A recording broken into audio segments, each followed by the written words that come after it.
నమస్తే, welcome to hit TV. నేను మీ మాధురి. ఈ రోజు మనతో పాటు ఉన్నారు కేఎస్ ప్రసాద్ గారు, పొలిటికల్ అనలిస్ట్. నమస్తే సార్. నమస్తే అండి. సార్, వర్క్ బోర్డ్ గురించి మనం లాస్ట్ టైం కూడా మాట్లాడుకున్నాం. బీజేపీ తీసుకునే నిర్ణయాల వల్ల ఇప్పుడు మతాంతరంగా ఇక్కడ ఘర్షణలు చెలరేగే అవకాశాలు ఉంటాయని కూడా ఆ రోజు మనం మాట్లాడుకోవడం జరిగింది. సేమ్ ఇప్పుడు దేశం అంతా కూడా అట్టడుగుతుంది ఈ బిల్కి సంబంధించి.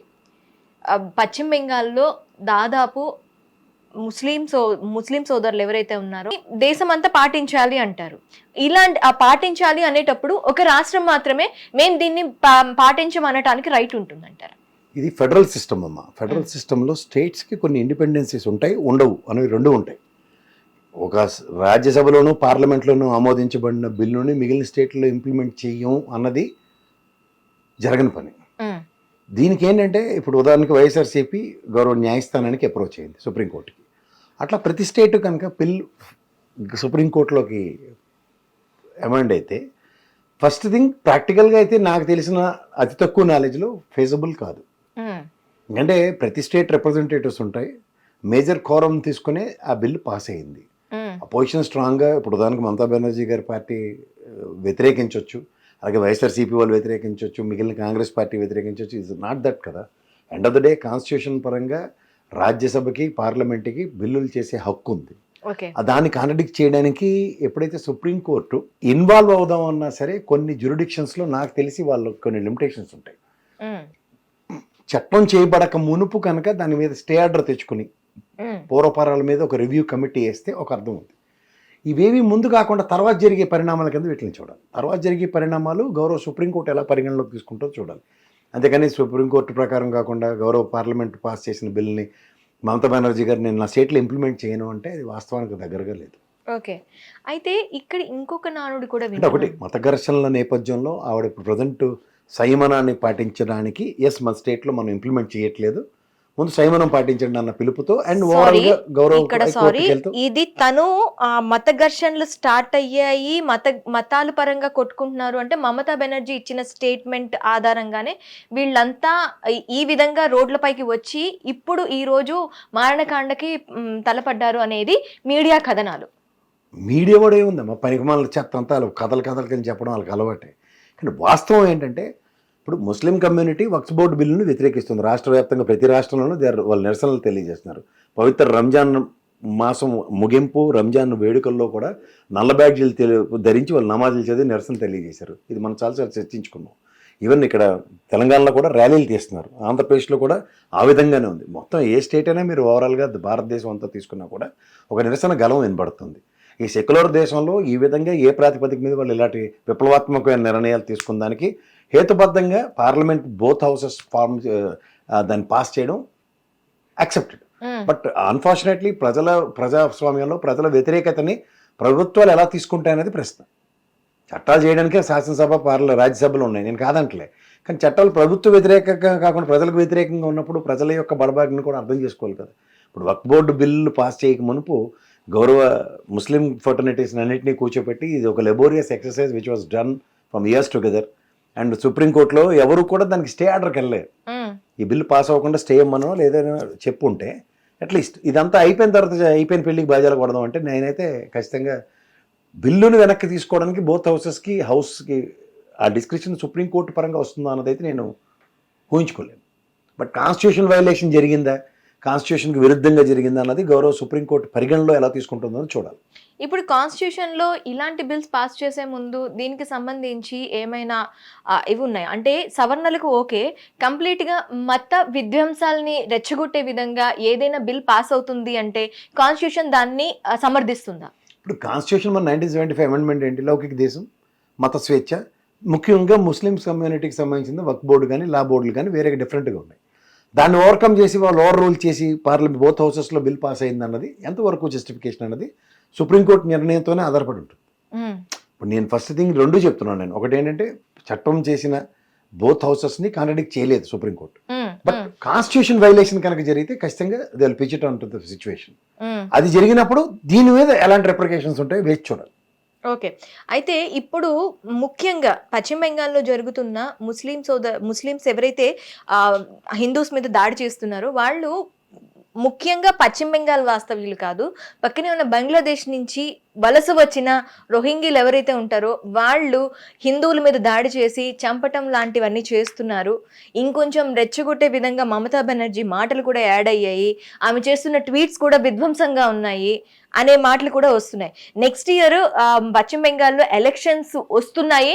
ఆ ఎలక్షన్ ఓట్ బ్యాంక్ ని ముఖ్యంగా అక్కడ ఈ ఓట్ని నిర్ధారించేది ముస్లింసే కాబట్టి ముస్లింస్ కి అండగా నేను ఉంటాను అనే ఒక నానుడిని మమతా బెనర్జీ నలుగురిలోకి అంటే తన మాటల ద్వారా తన పోస్టుల ద్వారా తీసుకెళ్తున్నారు అనేది కూడా ఒక నానుడు ఉంది. దీన్నే ఎలా మీరు చెప్తారు? నిజంగా ఇలా జరిగి ఉండొచ్చా? నిజంగా ఒక పరాయి దేశస్తులు వచ్చి మన దేశంలో వలస రావటమే కాదు, వాళ్లతో దాడులు చేయబడుతున్నాము, అక్కడి నుంచి ఊర్లు ఖాళీ అవుతున్నాయి, ఊర్ల నుంచి వేరే ఊర్లకు వెళ్తున్నారు అంటే దీన్ని ఎంతవరకు సమర్థించాల్సిన విషయం?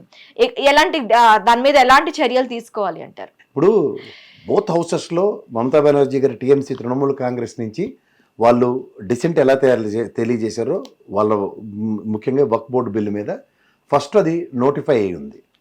రెండోది చట్టం చేయబడిన బోత్ హౌసెస్ నుంచి బీజేపీ పార్టీ ఎలా బుల్డోస్ చేస్తుందో ప్రజలకు అర్థమవుతుంది. అండ్ ఎంటైర్ ముస్లిం ఫర్టర్నిటీకి సంబంధించిన విషయంలో వాళ్ళ మనోభావాలు ఏ విధంగా గాయపడున్నాయో ప్రజలు గ్రహిస్తున్నారు. 4వ పాయింట్ మీరు చెప్పిన రోహింగ్యాలు ఎవరైతే దేశంలోకి చొరబాటు వచ్చి బంగ్లాదేశ్లో దాడులు చేస్తున్నారు, ఇది చొరబాటుదారులను నియంత్రించవలసిన బాధ్యత కేంద్ర ప్రభుత్వం, బైఎస్ఎఫ్ అంటే బోర్డర్ సెక్యూరిటీ ఫోర్స్ బలగాల ఆధీనంలో మమతా బెనర్జీకి సంబంధం ఉంది. దాంట్లో నిరోధించవలసింది వాళ్ళే. రోహింగ్యాలను ఏరివేత కార్యక్రమం కేంద్ర ప్రభుత్వ నిర్ణయంలో ఏరివేత కార్యక్రమాలు జరుగుతున్నప్పుడు నిరోధించిన ఏమైనా రాష్ట్రం ఉందా? ఇక్కడ అడపతడప ఓల్డ్ సిటీలో కూడా రోహింగ్యాలని ఏరివేసే కార్యక్రమాలు జరుగుతూ ఉంటాయి. వాళ్ళకి అన్ఐడెంటిఫైడ్ టెర్రరిస్ట్ యాక్టివిటీస్లో ఎక్కడైనా ఉన్నప్పుడు ఫస్ట్ నోటిఫై చేసేది నేషనల్ సెక్యూరిటీ అథారిటీస్.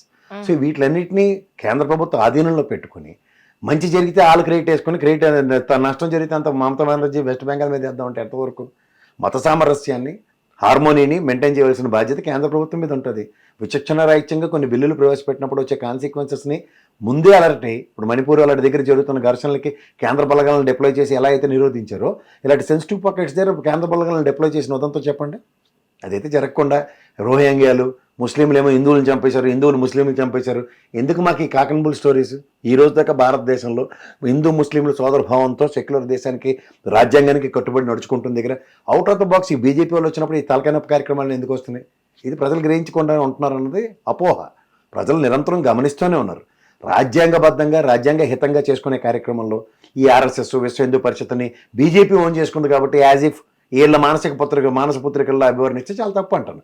ఆర్ఎస్ఎస్ అనే వ్యవస్థ బీజేపీ స్థాపన కన్నా ముందు దేశం కోసం ఉన్నది వ్యవస్థ కింద ఉండేది. ఎప్పుడైతే వాళ్ళు కాంగ్రెస్ పార్టీ లౌకిక దేశం అన్నప్పుడు హిందూ సామరస్యానికి పరిరక్షణ కోసం ఆర్ఎస్ఎస్ విభేదించి బయటకు వచ్చిన ఉదంతం అందరికీ తెలిసిన విషయమే. ఇవాళ బీజేపీ ఓన్ చేసుకున్నంత మాత్రాన వాళ్ళ భావజాలాలు వాళ్ళకే అన్నీ ఉన్నట్టుగా తెలిసి వీళ్ళే హిందూ సమాజ పరిరక్షకులు అనుకుంటే నేనైతే ఆ భూతకల్పనలో లేను. ప్రజలు కూడా అలా ఉండొద్దని విన్నవిస్తాను. ఓకే, ఇప్పుడు ఈ మారణకాండ ఆగాలి అంటే ఈ బిల్లుని మళ్ళీ వెనక్కి తీసుకునే అవకాశాలు ఏమైనా ఉంటాయంట? ఉండవు. ఒక్కసారి పాస్ అయినట్టే.